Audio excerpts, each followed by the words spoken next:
Great Scott. Great Scott. Great Scott.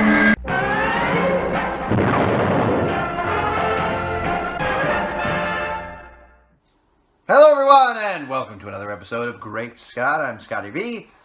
Thanks for watching. Sorry I missed you last week. We moved the speeding bulletin around, and now it comes out on late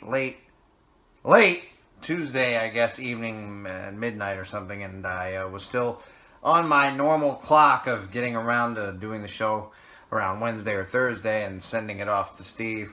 And I missed you last week, which made me eternally sad. I actually feel like people are getting a little tired of seeing my face, and I don't know that I have all that much left to say about things, although the good news is we always have news coming out about Superman, not always on a weekly basis, not always big, profound news, but this week, I guess the biggest news is that Beauty and the Beast, even though it was anticipated not to do so, beat the March record held by Batman v Superman in 1 year's time. Batman v Superman had it last year at this time, and now Beauty and the Beast has it with somewhere around 166 million. Batman v Superman became the largest March opening weekend of all time. And for me, these days, that seems to be the best we're going to get when it comes to a Superman-related property being number one. I had hoped Superman Returns would beat Titanic for the greatest movie of all time box office. I had hoped Man of Steel would beat Avatar for the greatest movie of all time box office. And I had hoped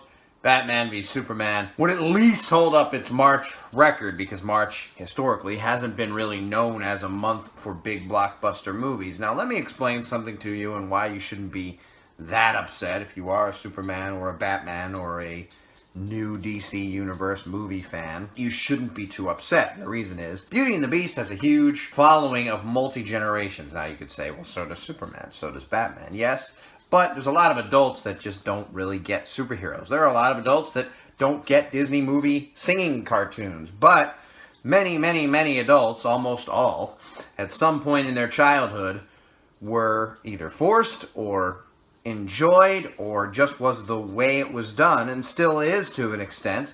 Disney is everywhere. They were put in front of a TV and they were given the movies that their adult parents had watched. So now those adult parents who grew up with those movies are now putting those movies on for their kids, and now those kids have grown up, and some of those kids have kids that have also now seen the movies. So this is a big giant thing.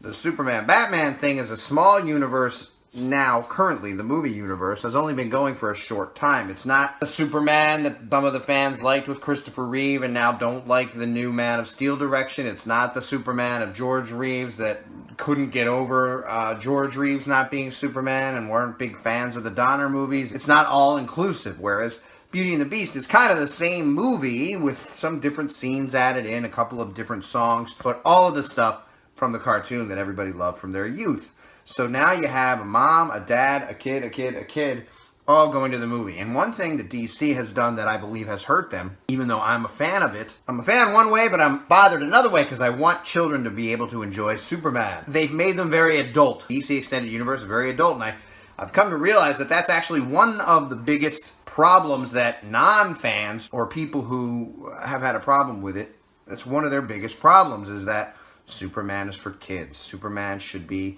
something kids can watch, kids can enjoy, kids can feel inspired by. And, you know, there's that one video on the internet where the kid watches Superman fly in Man of Steel, and he goes, and he's all excited. So I think kids can be inspired, but at the same time, it's a little difficult to decide whether you should watch Superman snap someone's neck or not. Even though I know, in the plot line and as an adult, soldiers have to fight in war, and to save the world, he had to do what he had to do.